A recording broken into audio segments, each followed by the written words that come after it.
the tension climbs, we bring you every line. From dirt to asphalt, lights go green. Battle hard, chase the dream. Every lap, every turn. Feel that engine burn.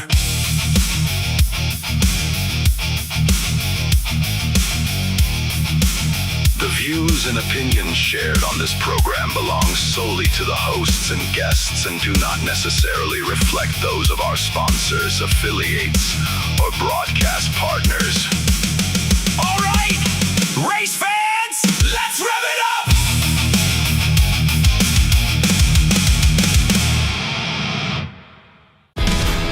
You've probably seen us all over the racing world and doing a lot of racing designs for events and race teams, but we also do a lot of stuff from small boutiques in small cities all the way up to Fortune 500 companies. Your brand deserves to be seen. We print on more than just shirts, hats, jackets, bags, and much, much more. Custom corporate branding starts here.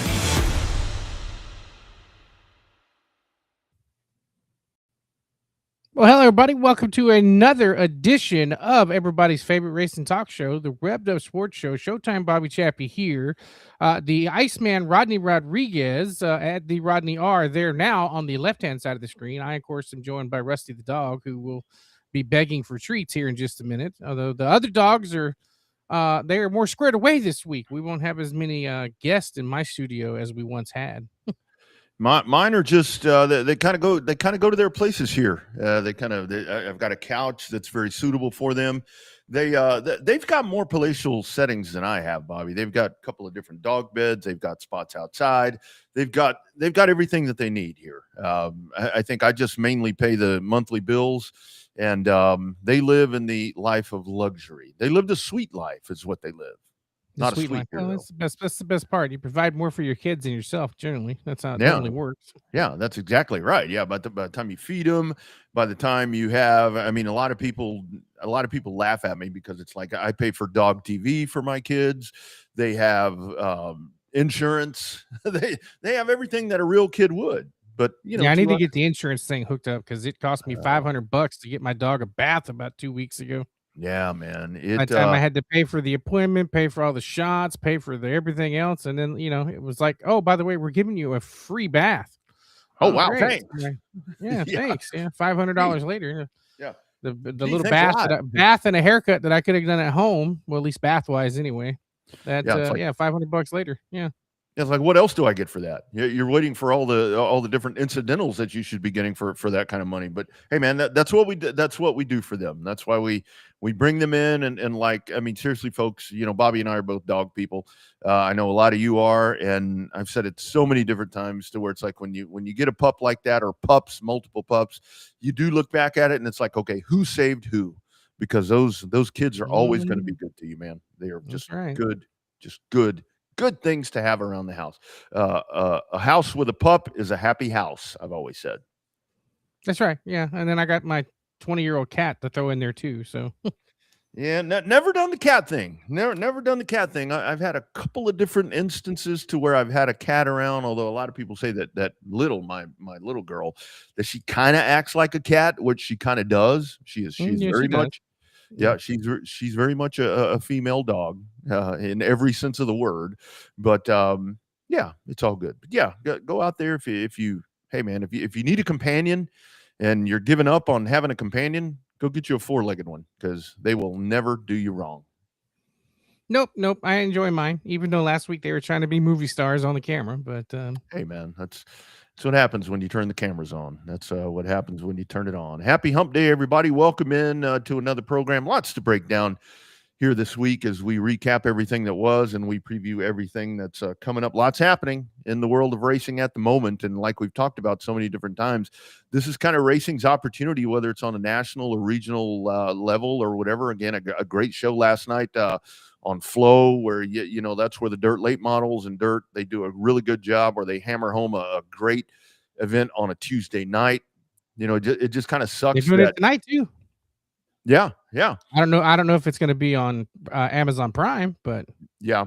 Well, and it does kind of stink that it's not one of those things to where that could be on network TV, because I think it's kind of like it was during COVID. You remember that's where racing got so much of the attention, because it was the only thing going and the only thing on. I mean, you think about that, and I mean that's where if you happen to flip upon what we watched last night on Flow Racing on just regular TV, it would be hard to not. I mean, whether the race was what it was, whatever, but it would be hard to not kind of get captured by that, watching cars sliding around sideways 3 and 4 wide.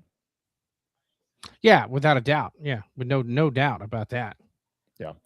On the show coming up at 6:15 or so, we will talk to Chance Hull, the winner over at Cotton Bowl Speedway, with the Dwarf Car Nationals that were going on this past weekend. Looked like a full field of cars there.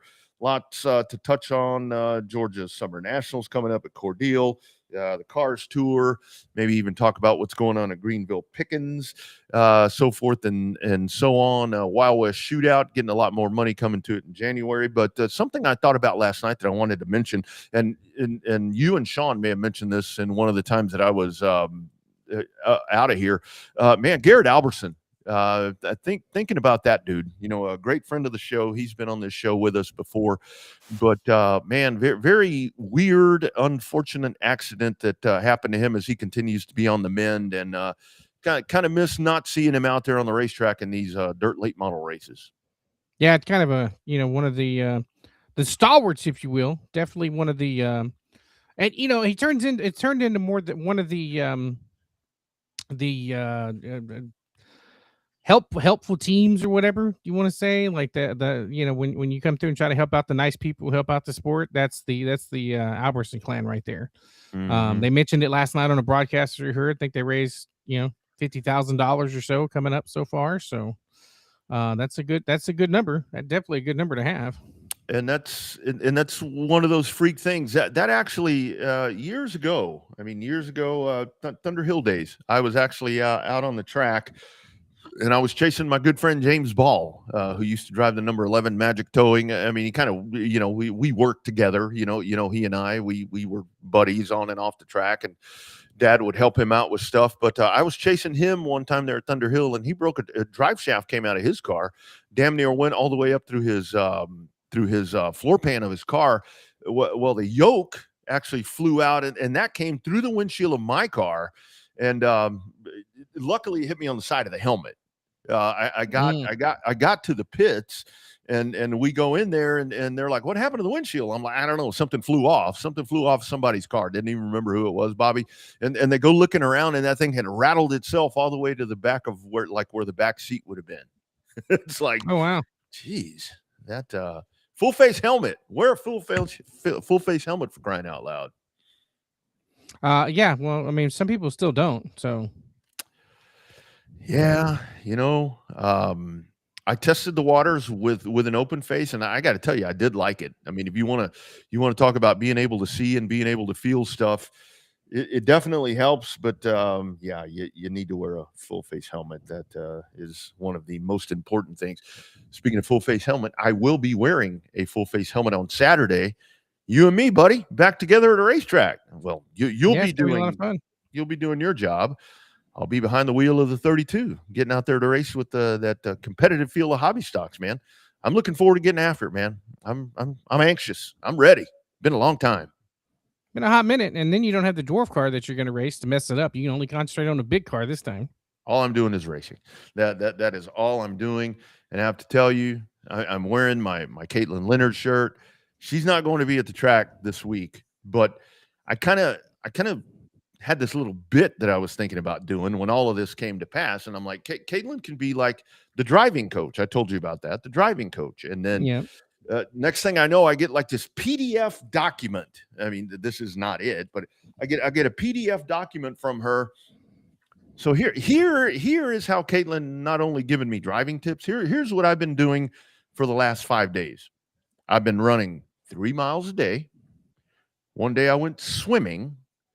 2 days I had to do burpees. She's like, "You know what burpees are?" I'm like, "Yeah. When I drink a lot of beer, I get the burpees." She's like, "No, burpees, the burpee things." I've been doing that. This girl has lost me 6 pounds getting me ready to race for Saturday. How about that? I don't know if I'm gonna be able to drive worth a shit, but I'm in better shape than I was when this started. This was a joke. The driving coach part was a joke. Hmm. But I'm fit. Maybe she's turned into your life coach. She's far too young. She's far too young to be my life coach, Bobby. She would have to she'd need to be about 60 if she's going to try to fix all the issues I have with life stuff. But no, she's like got me in shape. I mean, I'm feeling good. She even asked me to cut down on the beers. I mean, I didn't, especially acknowledge that part, but I've done everything else she made me do. Yeah. Poor Cody, man, that guy. No wonder he's in such good shape. He's working him hard, I guess. Yep. Hey, y'all drop your live comments. I can tell y'all more about my workout regime. I may continue this going forward. I mean, we'll have the race on Saturday and do all that cool stuff. Maybe I'll just continue on. Maybe I'll continue to try to be healthy. What do you think? I don't know. Maybe I think take those tips too. Doctor wants 10,000 steps a day. 10,000. 10,000 a day. Right now, I've upped my average from 4 to 6. But now I got to get 4K more. So yeah, that's on the doctor's agenda right there. Walk to work, my man. I do. It's 60 feet. It's a 60-foot commute from the bedroom to the front office. There's the problem. It was like, during the pandemic, it's like, that's why I thought it was so weird, like after the pandemic, to where like these reports come out, these medical reports, to where all the experts have said, it appears that drinking alcohol has increased during the pandemic. You think? Yeah, you're home all day. What are you going to do? I know. Well, yeah, you better do that, buddy. You better do that. But no, I'm feeling good. I'm ready to go. I don't know why I'm doing boxing motions. I'm not going to fight. That's not in the plan, but I think it's going to be a fun night there at Texana. Lots going on. Spectator races. I think that's we've watched that a lot of times. You and I have both seen that at multiple places. I for one have never seen it on a dirt track. So we tried it last year, and I think we had one car show up, but this year seems to be considerably more interest in it than last year. So at least from the social media stuff. So let's, hopefully everybody that talked the talk will end up making the walk to walk. So they're in turn 4. So I'm assuming this is just a thing to where the folks that come out on Saturday, you come out. Let's say I'm going to drive my Toyota Corolla out there. I buy a GA ticket and I go in there. I get a wild hair up my ass and I decide that I want to get out on the racetrack and do a spectator. There's no like prerequisite, nothing, whatever. You just kind of show up and do it like you. Well, yeah, basically, if you have the GA, all you have to do is sign in where the drivers sign in at the registration to the left of the beer booth, and then you upgrade your GA ticket to a pit pass. Find a helmet, make sure you got a seatbelt, and there you go. God. Dude, oh man, well that's a perfect place to get them to sign in by the beer booth, because that's like the Liquid Courage booth. But yeah, dirt, that's a whole different man. Track's gonna be all rutted. Well, I don't know about all rutted up, but it's gonna be ruts and so forth. That somebody's daily driver could be in some pretty bad shape by the time that's all said and done. It's gonna be fun. It'll be interesting for sure. Turn 1 and 2 will be weird, but it'll be fun to check it out. So I'm looking forward to that. That ought to be a good time. That should be a good time coming up at TRP. Bobby, diving in here before we get the chance, and this is something to where if we have to come back to it, we can kind of go back to this. But last week kind of touched on it at the end of the program when it comes to dirt racing, and this is something that Cody Summer talked about. Again, another friend that's been on the show. What a job they do there with the Dirt at the Dome in December in St. Louis, there at the Dome of the Americas. But he kind of made mention about talking about his event with Dirt at the Dome, and he was talking about triple crowns and so forth in dirt racing. I didn't know that dirt focused on any of that, and it may be one of those things where it's purely fan driven or by the promoters and so forth. But when it comes to those races. When it comes to like a triple crown of dirt, to me, it would be really hard to say a triple crown, because I know with NASCAR you get all the back and forth over triple crowns. Triple crown on dirt would be really hard because dirt races damn near every day, and there's a lot of big races. Kind of your thoughts on that? Can you trim that down to 3 triple? You probably have to do it by series. Yeah. You have to do it by series or by sanction or something along those lines. Just because the fact that every dirt series kind of has its own version of a triple crown, right? So I think that definitely becomes a way to kind of divide it up to where, you've got World of Outlaws has their triple crown, Knoxville included. And then they've got, High Limits developing theirs, although, not a lot of, not as many years of doing it. So, High Limit and Sprint Cars kind of have somewhat of the same, ground jewel races, if you will, triple crown. Dirt late models got a couple, they got the Dream. Yep. They got they've got a couple, but then the same thing, you have different sanctions that have different, crown jewels, so I think that it kind of, it's hard to, you could come through and put it in, like, but I think there's too many because there's so many racing series that you could kind of come through and say, well, wait a minute, what about this one for this class, or what about this one for this sanction, and all that good stuff. So I think that becomes a way to try to just make it happen. Yeah, I would think, because I've kind of thought about this for a couple of weeks, and I mean, I would think that you would have to go, because, like you said, I mean, you do. Because I mean, honestly, and again, being a little newer to this, I mean, I would say, obviously the Knoxville Nationals that we just saw, that's something really big. The World 100, is one that I remember, from years and years ago. I mean, reading in print magazines, Dr. Dick Bergeron's Stock Car Racing magazine, there would always be something in there about the World 100 and talking about what was going on there. I mean, you've got that kind of stuff.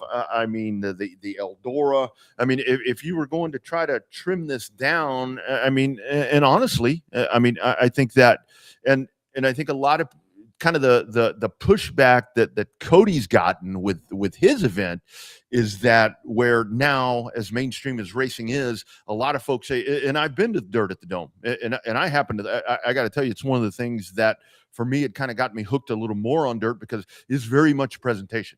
It's like you and I have talked about in the past. When you get a Supercross event, I mean, it's a very formatted type of thing, where there's a timeline that you're trying to run on. That's what they do there.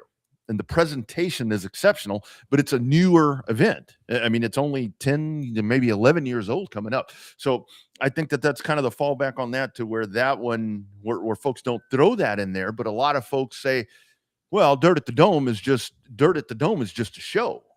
But essentially what you're trying to do is put on a show. And yeah, I think absolutely. in these days of the entertainment value, I mean, the Dirt at the Dome, to me, solves a lot of problems. You're doing that in December in St. Louis. For one thing, the weather's horrible. You're inside at 72 degrees. The racing is great. And if there is downtime, if a fence gets knocked down, I mean, there's something going on. So, I mean, I personally think if I were looking at a triple crown, I would have, I don't know if I put Dirt in the Dome in it, but you got to put the Boone. You got to put the Nationals in there. I mean, because that's more on the short track side, but it's very diverse when it comes to dirt, like you said.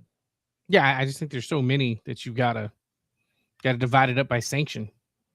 Yeah, and now with the competitiveness of all of this, it just gets to where you have, I mean, it's like where we talk about the NASCAR Hall of Fame, where it's like, okay, is it NASCAR Cup? Is it NASCAR everything? I mean, what is this? That's where this really gets to be a slippery slope, because you could break late models out, and you could break sprint cars out, and at the same time, that I think that you would have to do that with IMCA stock cars and modifieds. But it's an interesting question, where if you're really going to compile a list, and again, I think if I were going to compile a list right now, I'd probably say the World 100, the Knoxville Nationals, would probably be number 2, and then I would say the Super Nationals. I mean, I would truly say the Super Nationals, probably because I understand that a little bit more. Yeah, well, then you got Chili Bowl, but it's a completely different kind of car. Like I said, you can't narrow it down to 3. Yeah, and again, the Chili Bowl, while it has those same factors of being indoor and being all of that, it it solves a lot of issues. It's at a very cold time of the year. You get all of these names. I mean, all of these entries that you get for that. So I mean, yeah, I think you do have to throw that in there. So yeah, you probably just debunked everything that I was talking about. There's Caitlin Leonard checking in. She's taking a breath there after working me out here for the last week and a half with the Caitlin I Leonard mean, I'd have shirt. worn my shirt too had I known you were going to wear yours. Well, I got one too. I'm doing this to pay homage to her for getting my fat ass in shape. I mean, this thing didn't even fit. No, I'm just kidding. But yeah, my driver coach right there checking in. She will not be there on Saturday, but we're going to do her proud. But yeah, drop your thoughts right there of those big events, and there are a lot of them. I mean, there really are a lot of them, and I think when you try to culminate it all into a national, into a dirt racing, because the same thing does kind of hold true on asphalt, where the Triple Crown question you get is the NASCAR one.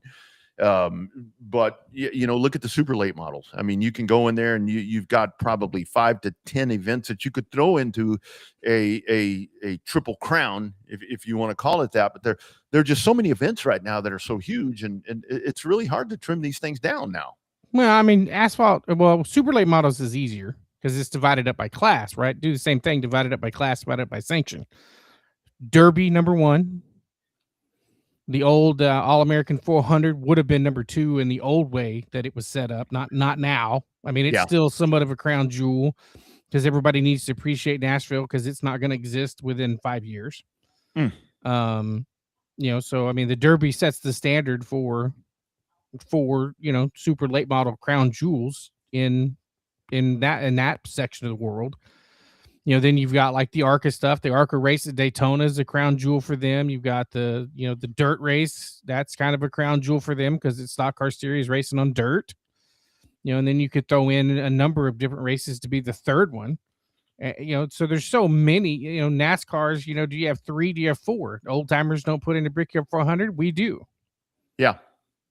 Yeah. And that's, and I think that's a lot of with the conversation, whatever surface that we're talking about. I mean, a lot of it is based on the facility. I mean, when it comes to dirt, anything that you have at Eldora, I mean, you have to factor that in because that's going to be a big event. I mean, even something that is not a huge draw is going to be a huge draw. I mean, when you see right now, and that's the beauty of the streaming platforms that we have now, is that like on any given night, like we're talking about, catching Flow Racing in America and watching the action last night. Bobby Pierce, by the way, congratulations on the win there. But it's now you get to see Hickory and you understand the nostalgia of Hickory. And now we get to understand Nashville a little bit better, like you're talking about with the fairgrounds. I mean, is something going to happen there? The fact that that's going to go away, I mean, that's something could go away, I guess we should say. I guess it's kind of pending at some point when it's going to happen. But that's where you get to realize the true essence of these historic places and embrace what they are all about. And that's what makes this discussion even harder. Yeah, absolutely. Totally harder. Yeah. So anyway, I would think though, to Cody and to Summer, and this is taking the fact that he's a friend and the whatever, but I do think that that's an event that you would circle on there. I do understand the newness of it. To me, this is where even the Triple Crown conversation with the NASCAR races, Bobby, was when they were having that discussion before the 400. It's like, well, that race is new. They've run it 30 times. The Brickyard 400 ain't new anymore. I mean, that was 94. That's been around for a little bit at this point, I guess we would say. Yeah, it definitely has been. I mean, it's just so. I mean, it's the damn Brickyard. I don't give a damn. It's the Brickyard. Yes, Indy 500 has more history there, but it's still the most famous racing venue in the world. Any race you have there is going to be considered a crown jewel. I mean, ask any of the guys that won the road course races there. Yep. That was the crown jewel in their mind. They don't give a shit that it wasn't on the oval. They wanted that. They won the Cup race at Indianapolis. They won at the Brickyard. Yeah, that's the thing about it. When you go into a historic venue like that and you're able to win, I don't care what it is. I mean, even for the folks that want to talk about, with Charlotte, the time that you had there with the Roval, to where it's like whatever. if you can go win a race in Charlotte, that's a big deal, and that's where a lot of these short tracks are like that as well. I mean, coming up with the Cards Tour this week, they've got the pros and the late model stocks are going to be at Anderson, and that's mid to late 60s is when that track was built, and it's been around forever. Started out dirt, now it's pavement, and just the list of people that have won there, and you've got all these new folks now with these tours that are going in there. I mean, our man Jared Fryer, I guarantee if Jared Fryer wins there, it's going to be a big deal for him because he's won at Anderson and he understands the history of that. So I think that's where so much of this is so important. I mean, I know if I win this week at Texana, it's a big deal to me. Yeah, especially with the competition they got down there in that class. Yeah, I know. But I will say that I am glad, because the other times that I've done this, it's been like, they bring in the legends and so forth. But I'm glad that they're not going to be there. At least that's two other ones I won't have to deal with. Man, you still got the War Wagon, Mickey's little I know. wagon. Yeah, that one's pretty stout. I've been watching that one. So waiting here because we were set for 6:15, and there had been good conversation. There were chance holes. So I don't know. Maybe we're on the wrong time zone. But again, this is a live show, and we always say, do it live. I'll write it, and we'll do it live. That's right. That's what we do around here. That's why we do that. So we hope to have him here shortly. Only thing on this show is the sound effects. Yeah, that's right. There it is. Here's an interesting thought. Bobby and I need to take over I-37. Well, Rob, I think there's other people better than us suited to do that. I don't know if those great folks over there in Pleasanton want to race for trophies and no purse, and it'd be a stretch to get trophies. Right? Those cost money too. Those cost a lot of money. Yeah. Depending on how many you give out. Yeah. So I don't know that. Have you thought about, seriously, as long as because you've done this longer than me, I'm older than you, but have you thought of the promoter hat? Has that ever crossed your mind? Yeah. I thought about doing a couple for longer than 5 minutes like that. No, I've always wanted to do I don't have anywhere to do it, but I've always wanted to do a lawnmower race, a riding lawnmower race somewhere. I-37. The track, the go-kart track in Edna is too small, and then they're about the only ones that have one. It's got to be big old flat. It's got to be just like the go-kart track there in Edna, but it's got to be long enough. The go-kart track in Edna is not long enough. So you have that going against you. They don't. Cotton Bowl doesn't have one, although you could probably make one there at the front stretch infield right there, big enough for them. So you only need something about the size of a horse arena. So that'd be enough. But then it's like you got to pay, you got to get your insurance and all that. Like I've thought about doing some of the Crash Fest type of stuff, demo derbies and stuff like that. Thought about doing some of that promotion wise, but not being the actual promoter. I came close to it when I was working with Cody and Tom's, helping kind of co-promote it, but I didn't have any of my money in the game other than the stuff I was spending for marketing and different stuff like that. So, that was another, feels like a lifetime ago when I was doing that kind of stuff. But as far as just regular promoting, not full-fledged, but like I said, the lawnmowers would be fun.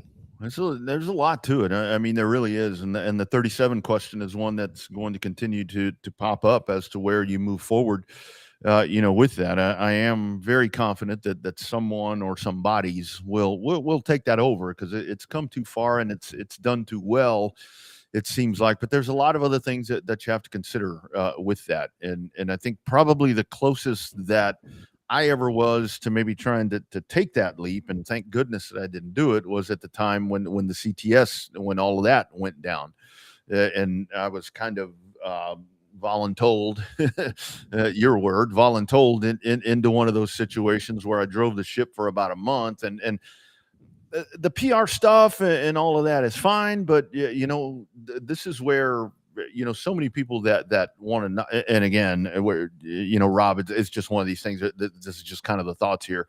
It's a lot more than just promoting.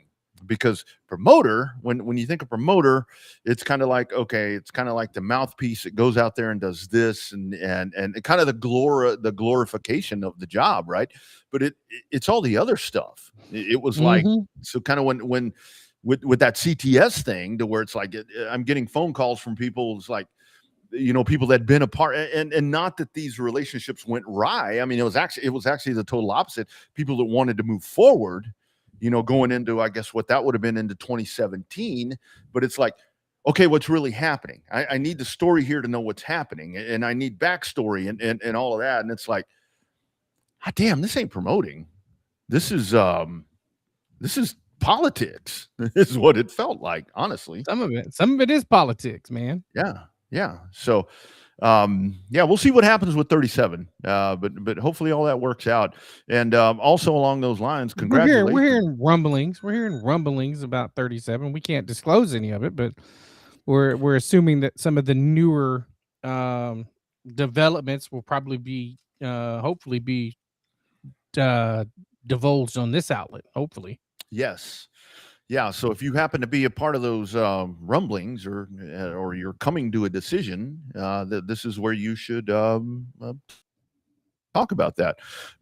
I think we're right when it comes to something like 37, is that you do see now. I mean, I think Stems is a great example of this, to where it's like, you remember back in the days to where it was like, okay, it's got to be Marianne, or it's got to be somebody like that are going to be the ones, because they're the only ones that would stick their neck out and really take a chance and have half-ass an idea what to do here. But now there are other groups and there are other people that have come, that have kind of grown themselves in the sport. And I think that's where it's such a big thing, the evolution of people in the sport, where whether if you were a driver and then you became a track official or whatever it is, and then you want to take that next leap and try to grab the bull by the horns, there's a lot of people right now that seem up for the task. And I think that's something where, especially here in South Texas, because it's more of down here to where that's more scarce. And to me, I guess we just saw this at the South Texas Raceway, which, for them, a great opening night, or great reopening night. There are people that seem to be more animated and inclined to want to take that helm if they have to or want to. Well, some people don't want to see their track go under. Some people don't want to see their track has gone to the wayside. I mean, we felt that burn when we felt that burn when we ended up losing all the asphalt tracks. So people don't want that feeling. They're like, well, I mean, I remember when Chambers took over Longhorn after it closed. Sam Hill did the same thing, and it just didn't work on Friday nights. Yeah. It was one of those things. It just didn't happen. And I think the other part about it is where I think is, and it was sort of the situation there with South Texas Raceway, with the track in Corpus, when all of that was going down, to where it's like you had folks that were saying that they were going to get this thing, that they were going to have a race date, that they were going to have a date. And that's a big enough deal in and of itself to actually say, okay, we're going to have a race date and we're going to operate. But it's like, okay, who's running it? Who's doing this? Who's doing whatever? Look, if they're telling you they're going to do it, you do it. And you had pretty much an idea that it was folks that had been involved before. Where it gets a little sketchy, I think, and we've seen this too, like you talk about Longhorn. Remember when, after all that went down, then you had this dude that comes rolling up here, and it's going to be the Bad Boys Speedorama, and it's boys with a BOYZ. And it's like, okay, who's this guy? I mean, and it never came to fruition. It never happened. I mean, you remember, what was the lady's name that bought CC Speedway and then bought, what was her name? Shelma. Yeah. Shelma something. That's where it's a little more, well, I don't know. Maybe that's not, what was her? Shelma something. I'd have to go to LoneStarSpeedZone.com to find that. Yeah, I can't remember. I don't remember. But most people try to put that name out of their memory. So remember Donald Teague? Oh yeah. Absolutely. He was a snake salesman too. Yeah. Or snake oil salesman? Yeah. Absolutely. I mean, it's a dime a dozen, and it's more to where you get the unfamiliar ones where you're a little more apprehensive, but to that conversation, not about apprehension, but everything that I've saw, you're more in the intel than I am these days around these parts. It looked like a good night in Corpus. Looked like a lot of folks in the stands, and It was a successful night. Lots of people in the stands, lots of cars in the pits. That's the best problem to have. yeah, no doubt about it. And I think that, But we've seen it before. The first one is great. They need to Yeah. keep the momentum going for the second one. Second one might be a little rough because it's going to be on Labor Day weekend. Well, Could be good, could be bad. Yeah, and I think it's one of those situations, not to bring up horrible moments in our history of the world, but I mean I've said all too often, and not to make a direct comparison, I'm only comparing this just for the circumstance, but it's like, I've always said that 9/12/01 was one of the days where the bond was there because everyone was together. It seems like a racetrack hits a hiccup like that, the next race is 9/12/01, everybody's bonded, and then everybody forgets. So I'm hoping that continues. But what I like that I'm seeing right now down south, especially now that South Texas has one race under their belt, is it looks like these racetracks, they're supporting each other. I mean, I know, and I think that you guys there at Texana, I think it's really. I just got your text. Yeah, I actually did that on purpose. Okay, good. All right. I got. I think that it's really good with the folks that you guys have, with the core that you guys have, because the way that Texana has kind of evolved itself, it's very much a neighborhood, a culture that I think if that can kind of be pushed off on other racetracks, I think that that's something good that's going to really work. I mean, because it's worked great for you guys. And it's a culture of giving. I mean, it's the South Texas. We have responsibility to South Texas racing. Yeah, and absolutely. it's got to be successful. We don't need any other racetracks to go under. We need to work together a little bit better on the scheduling, but that doesn't mean we have any ill will towards any other racetrack. Well, and I think that's where I got to put Rusty on the couch. He fell off. Well, yeah, and I think that's where moving forward in 2027, that you kind of have a different scope of the view of things, to where now you're going to have, let's say that everybody's going to open. You're going to have Cotton Bowl, you're going to have Texana, you're going to have 37, and you're going to have Corpus, and they're going to all be working independently to sort of work together when it comes to the scheduling. Is that a matter of where you go in there and you develop some kind of, I don't want to say a touring type thing, but to where it's beneficial in some form or fashion?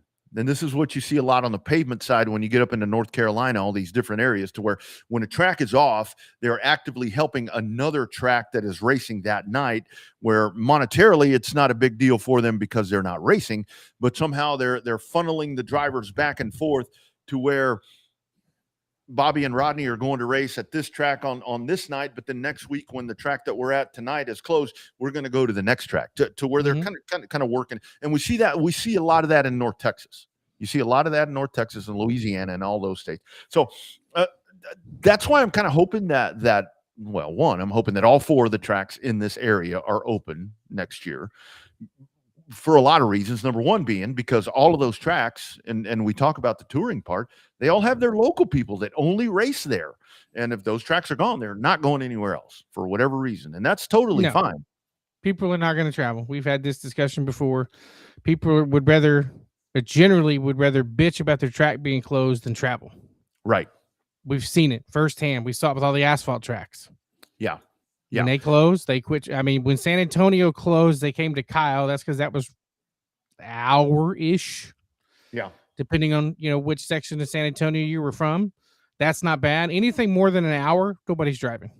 No. And I mean, a lot of that is, I think that kind of now with just kind of circumstances, the way everything is right now, when it comes to the travel, because it's like you get these big, I'm going to just say factory stock races, because it's the bottom line. You get these big factory stock races that pay X amount of money to win, and you're going to have a lot of people show up. But I mean, no offense, you get a big factory stock show, it's probably going to be one of about 10 people that are going to win that, right? So that's right.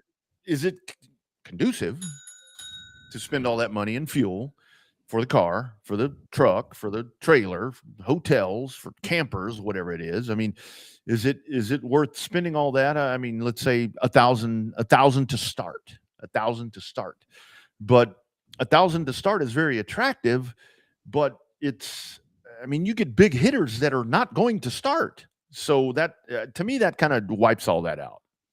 It kind of does, but I mean, racers are going to spend money they don't have to impress people they don't know, to beat people they don't like. That's what Mhm. racers do. Mhm. It's that's what grassroots racing's all about. That's what it started out doing, and that's what that's what it turned into. That's how it got started, and that's how it's always going to be. Yeah. Yeah, absolutely. So we'll see what happens, but yeah, plenty on the forefront coming up this weekend when it comes to these parts and all across the state of Texas and so forth.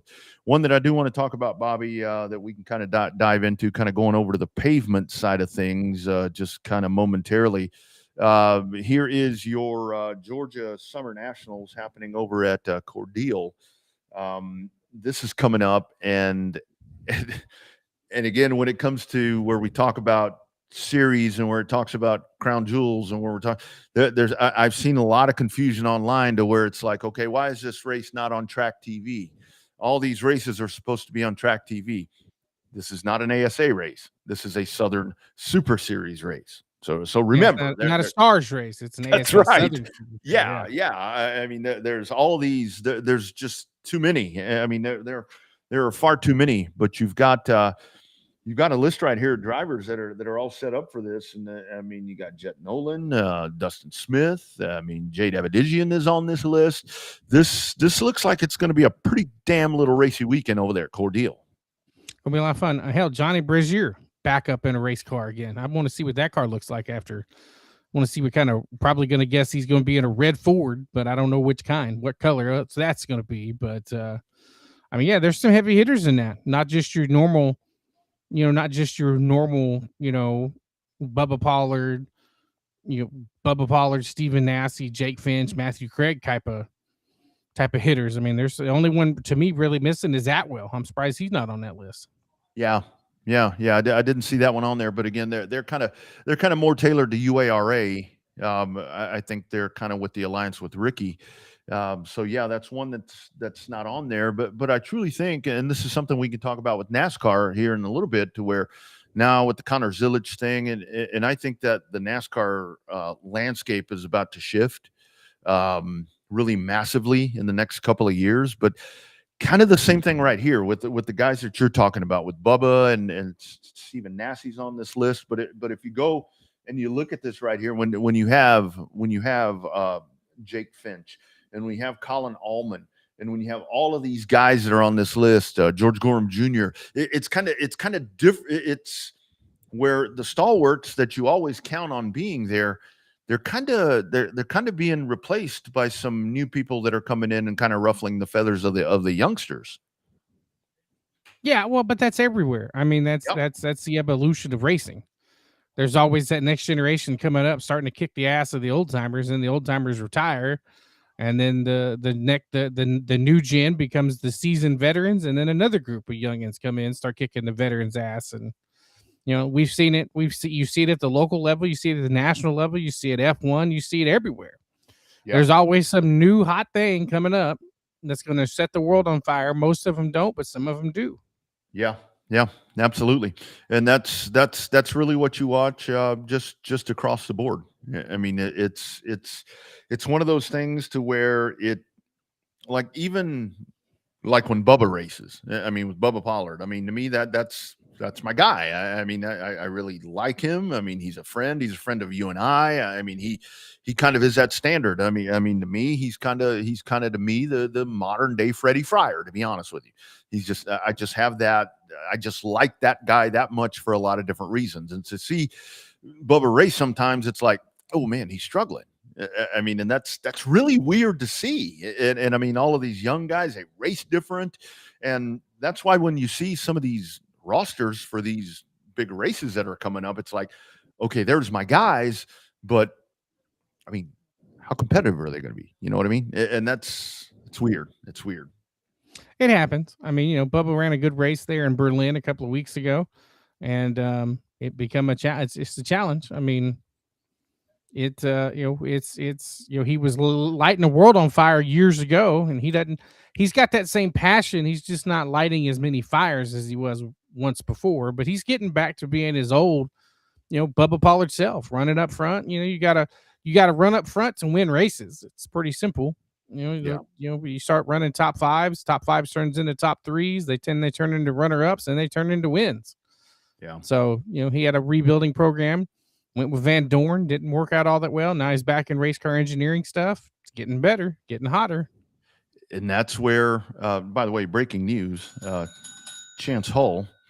So let's not be, sometimes other things are more important than talking to you and I, Bobby.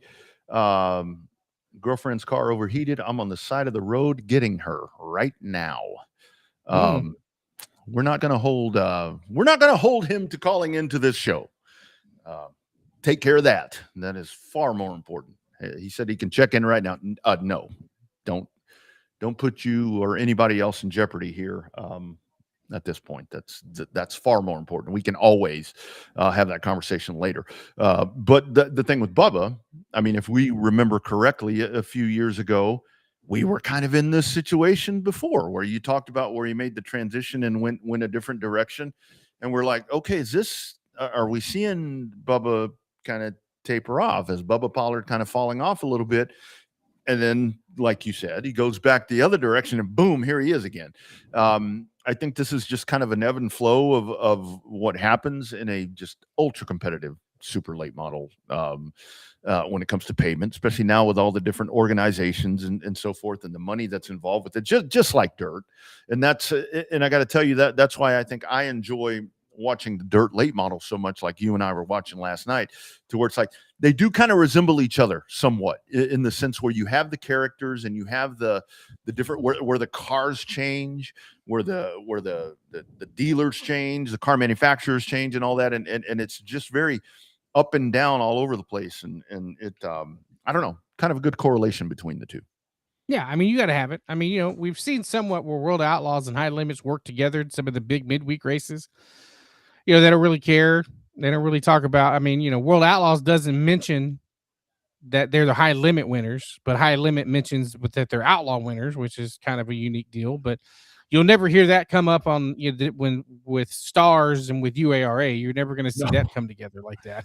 No. But the problem is that on the asphalt races, other than the Derby, and it's somewhat so that you get the provisionals, the track provisional for the Blizzard Series, you get the provisional for the Southern Super Series. That race is not. I mean, it's somewhat sanctioned, but it's not. That's where you get the best of the best showing up down there. The rest of your marquee races are all sanctioned by somebody now. Winchester 400, Redbud 400. You've got some of these other races, the All American 400. Yep. They're all sanctioned by somebody. So the Derby's the closest thing you can get to an unsanctioned super late model race, but yet it's still tied into ASA, but more specifically Pensacola and Southern Super Series. Yeah, and that's a really great point right there that folks don't think about, to where it is. I mean, it used to be when you had like the Winchester 400, you had what they call it, North versus South, ASA versus All Pro or whatever, but it wasn't frowned upon, and I don't know this for sure, but I would think that if you validate yourself and say, okay, I am racing for X series, I'm going to support X series, that a lot of that pressure is there to where when you say you're going to support my series, that means you're not going to go race Bobby's series. And that's unfortunate in the sense where that happens. And that's where I think that's kind of been just kind of one of the huge downfalls of pavement racing, is to where we've gotten to that point. And what I hope that doesn't happen, kind of just somehow spinning this back around to South Texas dirt track racing, to where it's like, I think for a while, and it may still exist, I don't know, but it's to where it's like, okay, my home track is blank.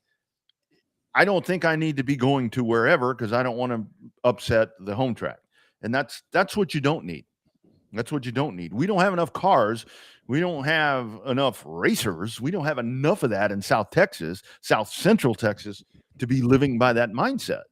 No, but there are some tracks that have I that know. mindset. I know. And I think that you see this a lot up north, to where it's like, okay, I am team ABC Speedway. There's no way that I'll go to XYZ. Screw them.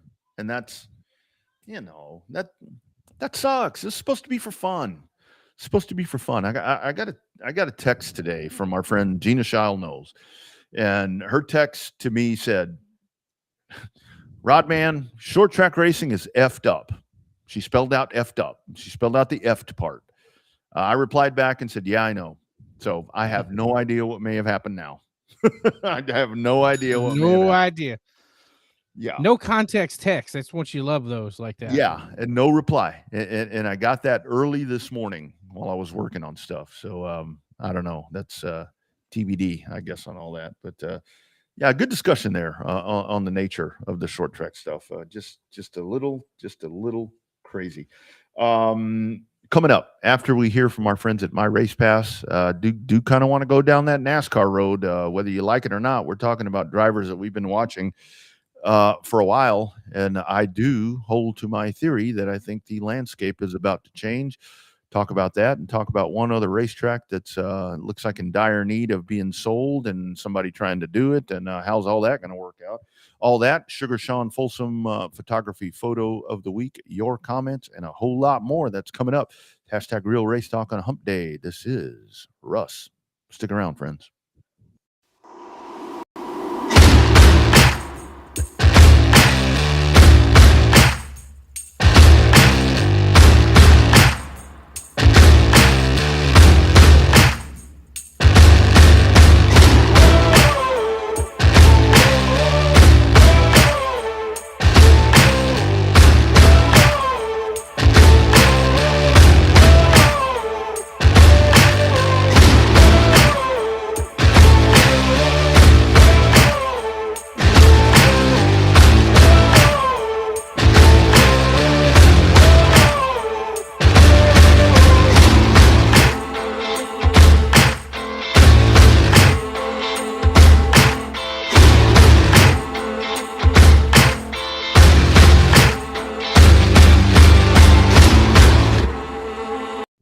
Why is branded apparel so important for your company? Well, because a shirt or even a hat that has your brand on it gets worn to grocery stores, baseball games, or even family reunions. The impressions are endless and they last years. Contact us today so we can help elevate your company. Absolutely. Official apparel provider of the Revved Up Sports Show at Dirty Air Sports, of Showtime Bobby Chaffee, of Rodney Rodriguez, of Caitlin Leonard, of all of you drivers. It is on-demand shirts. Be sure and check them out. And if you're at a racetrack, you might find their merchandise trailer, and you might be able to get all of that right there in your hot little hands. On-demand shirts, Bobby. That's cream of the crop right there when it comes to producing that merch. That's right. I got to get with James Cole and purchasing some more merch coming up here in just a little bit. Absolutely.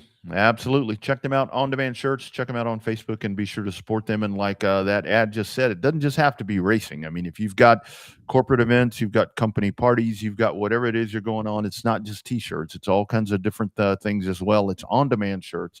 And just like racing is, it's racers giving back to racers. James does a great job with that. Check them out today. It is on-demand shirts. Speaking of racers giving back, we'll touch on this just momentarily. Bobby, I was going to send you this, but I found it right before we started. Short track scene reporting, and our man Matt Weaver and that group up there. So you've got Greenville Pickens Speedway, which is, again, another one of those historic, this one asphalt racetrack that just a long history of, just great stuff that's happened there. The list of champions, folks that have started there. Well, Old Bush races ran there. Great absolutely. races. Absolutely. I'm going to read verbatim here from the short track scene story that was dropped today. Historic Greenville Pickens Speedway has been in a fight for survival over the past 3.5 years. Tasha Porter Cummer has kind of been at the forefront of this. She was actually the first female that won a race there at the time, and now of course others have, but she's kind of been the spearhead. She's been the Mary Ann kind of in this deal. That's been pushing for this. Quoting her, she says, "I've been told that if I can get funding for this, then it will be sold back to the developers if she can't get the funding that she's looking for, because she apparently has a lease in hand. Bobby has a lease in hand to make this deal happen." This was on Tuesday. She said, "I've been told that if I can't get funding for this, it will be sold back to the developers and it's going to be bulldozed." So this is like the one last shot. The very short window that I have to get this done. It took 3.5 years to even get to this point where she can get to this point. Well, she is needing, let me find it here, $3.7 million. Damn, how many weeks you got to get that? Yeah, right. How do you pull this off? I mean, you appreciate the effort. And this is where we go back to, I was actually watching something the other night. I don't know how I got hooked into this. It was late at night. For some reason, I couldn't sleep. And I got into this whole thing, got hooked into this thing about Austin economics, the city of Austin, the town that both you and I are near. And it was talking about the development of Samsung. And it was talking about how when Tesla came along and IBM and Motorola and all these different things. And it was like, the way the money drives all this stuff. How are you going to get $3.7 million to save a short track that you're leasing? How's that going to happen? Yeah, that's a lot of coin to get in a short period of time. Good luck with that. Best of luck to them. But if they had a hard time getting money to keep it open, they're going to have a hard time money to keep it stay open. Yeah, that's the other part of it. Great example, Rockingham, which is being left out of the NASCAR conversations right now because of the insecurity and the problems that have befallen the IHRA. That's right. Yeah. So it's it's like you read some of this and you appreciate the effort.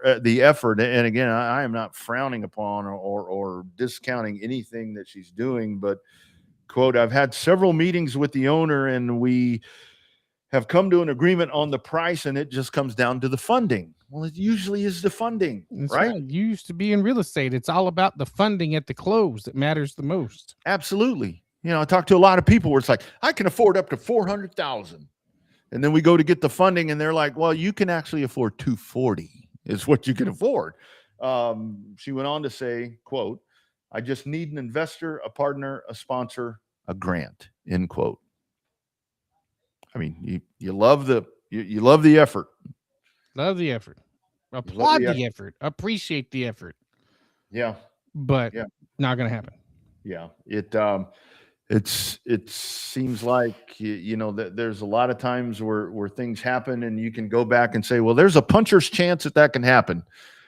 Man, that ain't even a puncher's chance. There's no way. How long did it say? How long she has? It didn't say. I'm sure not long. 90 days, probably. Yeah. I would say most likely 90 days. And this is the same thing that we're seeing with Nashville. Although the more that I dig into the Nashville thing, I'm like, for the city of Nashville not to do that just kind of seems like a no-brainer to me. They seriously don't want the racetrack there. It seems like to me. No, they just don't want the racetrack there. They don't give a shit. Yeah, that's the Nashville things.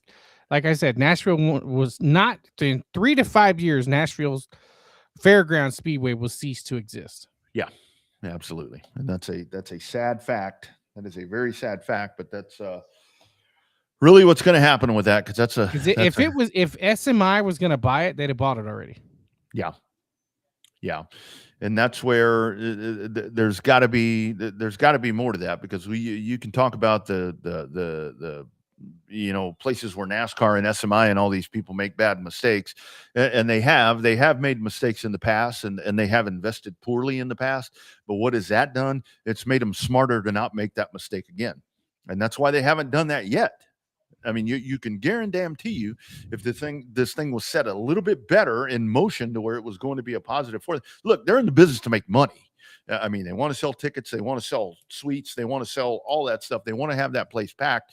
That's the business that they're in. That's the business. And expanding that, I mean, you're talking $5,000-$6,000 a seat when you're talking millions of dollars to add seats. Yeah. Because Yeah. let's be honest, Wilkesboro and Rockingham would not be open without the state of North Carolina backing up the Brinks truck to have them spend money to do it.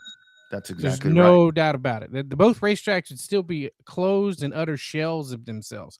Yeah. Granted, Wilkesboro and SMI got 75% of the money to redo Wilkesboro, and they've done the best with it. They've definitely, had the Cup race, points race there for the first time in 30 years, had a couple of all-star races. They are definitely bringing the money back into Wilkes County. Yep. Just like Rockingham was bringing money back into Richmond County for a couple of years there, but it's let's just be honest. If the North Carolina didn't back up the Brinks trucks, neither one of them tracks would be open right now. Yeah. And those are the kind of efforts That's what's going to happen in Nashville. That's what needs to happen in Tennessee. Yeah. And I will say, I mean, for all the folks that want to crap on NASCAR and want to crap on Marcus Smith and want to whatever, I mean, because I knew this would happen when everything went down with the IHRA and Rockingham became more of a question, and it was Everybody blame NASCAR. Right. Blaming NASCAR or asking NASCAR to save them. NASCAR needs to buy it. Why? I mean, they're going to look at it just like they look at Nashville, just like they look at any other place where it's like, okay, how are we going to buy that, invest money in it, and eventually reap the benefits? That's right. It takes too long to get a return on investment on a racetrack. That's exactly right. And as your races can break. We've seen that everywhere from the local to the national level. Your racing season can break even with sponsors. Yep. It can break even with we'll just call it average attendance, average performance, if you will, right? We've seen it there on the national level. We've seen it at the local level, but you're never going to get back in. It takes too long to recoup all your efforts when you have to come in and do capital improvement projects. Yeah. You're never going to make that. You're never going to be able to make that money back. And it doesn't matter whether it's a local track all the way up to the great big tracks. And this is where we can go back to Greenville Pickens to where, I mean, look, any sensible business person, that anybody that can afford to throw down $3.7 million is going to look at this and say, okay, how am I going to turn this around? And how is this going to be profitable for me? Nobody's in the business to lose money. A lot of us are in business and we lose money unintentionally, but you look at this situation, and this is any track, like you're saying. I mean, how am I going to make this work? And with the economic conditions now, I mean, it's like it just does not make sense. Nobody's in the throwing money business away intentionally. It happens a lot, but it and with Rockingham, it's unfortunate. I mean, it's kind of feeling to me like Texas World Speedway, Bobby, to where it's like, okay, here we go. I think we're there, and I got a bad feeling it's not going to end well. Yeah, it's a bad deal. As somebody that's been there for both race weekends, it's sad. Yeah, but it, I mean, that's the reason they got the O'Reilly race at Wilkesboro. Yeah, and the way it's coming down right now, there will not be any racing there on Easter weekend because the damn schedule is pretty much out for the Cup Series, about 3/4 of the way out for the O'Reilly Series, and about 3/4 of the way out for the Truck Series. Yeah, because I've never seen this like we have this year, where the individual tracks are releasing their schedules before NASCAR does. Yeah, what are they waiting on? San Diego? Yeah, you're down to San Diego, so I think you still have the Michigan date and it's the way you look at it. They dropped today. Oh, did it? Okay. Michigan dropped today. Pocono dropped yesterday. Kansas dropped today. Okay. Charlotte hasn't officially announced, but they were the only Watkins Glen who hasn't announced yet officially, and Charlotte hasn't announced yet officially.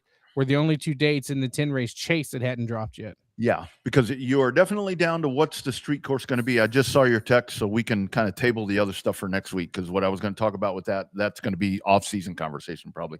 But anyway, Chicagoland looked great. And again, I think that's another example. What we're about to find out with Chicagoland there in Joliet is what you and I talk about all the time, whether it's San Antonio, whether it's talk about whatever. Everybody shows up because it's back. You wanted it back. You people better show up on June 28th or whenever it is, because, and that, I'll tell you what's going to be interesting with that. because the other part of that is there was a lot of infrastructure development that's been going on there, and that's only going to speed itself up because now this is coming back. They better show up and show out for that one. They got a year. They got a year to figure out how to empty parking lots. Yeah. Rain or shine. Yeah, exactly. Last thing to touch on before we get you folks out of here, Bobby, we have to do this coming off of Indy. I know you and I were kind of going back and forth with the Canada thing. I was like, Indy screwed the pooch again. Indy fucked this all up all over again. They kind of save face a little bit. Barely. They save face a little bit, I think, with barely. IndyCar. Well, the only saving grace is that Friday didn't have actual ticket sales. Yeah, and that schedule's started to trickle itself out a little bit for 2027, and we can touch on that next week. I kind of like what I'm seeing there, but again, that is a very quick schedule. America 250 this weekend in Washington, D.C. for the Indy cars. That's right. That's coming up. So here's another big chance for IndyCar to kind of, they're kind of cursed. And that's when all that was going on with Canada. I'm like, not again. Come on, please. Not again. This week, South Texas, Cotton Bowl Speedway, obviously. You've got racing happening there. Is 37? I don't know if 37 is. Yes, 37 is. Of course, but all the eyes of the world will be at Texana Raceway Park as Bobby will be there on the mic. I'll be behind the wheel of Tony Blankenship's number 32, trained by Caitlin Leonard. I'm in the best physical shape of my life ever. My cardiovascular is great. All of that. Can't wait to be behind the wheel. Their spectator races are going to be happening. And oh, by the way, Tony Blankenship has a birthday on Saturday. So we're going to have a party, Bobby. We're going to have actually a great party. Scratch that. It's just showing to be Cotton Bowl in Texana this week. All right. On my Matrix. Right. There you go. In that master schedule right there. Had fun in Houston last week, by the way. Oh, yeah. Tell me a little bit about that before you go. I know you got a Houston meeting. It was a good time. Saw lots of friendly faces, both in the grandstands and on the racetrack. Lots of good action. Did some trophy dashes, and all the kids won. In fact, the age of the kids that won ranged from 11 to 15. So they are the same age that it's been since I raced the high five. So that made me feel kind of old. So these were the on-track races, right? The Terry Barton Trophy Dash. Oh, nice. I like that. Hey, trophy dashes are great, man. And they race again on the 29th. Excellent. Over in Houston. Yeah, racetracks do trophy dashes, man. I'm telling you, because it's, as somebody for a while that couldn't win a damn race, if I could run a 4-lap race, start on the pole and get a trophy, I'm coming back. I'm coming back to race because I got a trophy, for crying out loud. I'm going for one this week too. Saturday night there at Edna. I'm excited, dude. I'm fired up. Ready to go. Had to buy a new race seat. I'll get you off camera about what your logistical plans are. Shit. My Learjet's going to drop me off, and I'm going to win that race, and then I'm flying home as soon as it's over. That's my plan. Realistically, I'm driving up on Saturday. Where are you staying or are you driving on Sunday? No, I'll tell you off air. Okay. All right. But great program.